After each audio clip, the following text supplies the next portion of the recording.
ГСП онлайн. Городские новости сейчас. Суббота, 16:00, ГДК. Концерт «Марья Моль», посвященный юбилею Ухтинского центра коми-культуры. Объединению исполнилось 20 лет. Председатель городского совета Роман Мельник благодарит сотрудников центра за труд, а кроме того и весь народ Коми за гостеприимность и доброту. Руководитель администрации Игорь Михель в свою очередь вручает благодарственные письма сотрудникам центра. Аккомпанементом к поздравлениям стала концертная программа. Она насыщена речью коренного народа республики, а костюмы выступающих максимально приближены к народным. Мы стараемся сохранять все традиции творчества народа Коми в своих выступлениях, и это начинается с изготовления костюмов.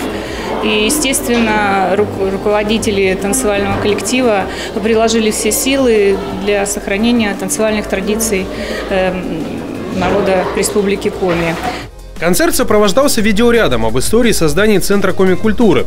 Особенно много было сказано о Борисе Шахове, его основателе. Он внес неоценимый вклад в историю развития культурного объединения. Ухтинский центр коми-культуры был первым в республике и сохраняет свои уникальные черты даже сегодня.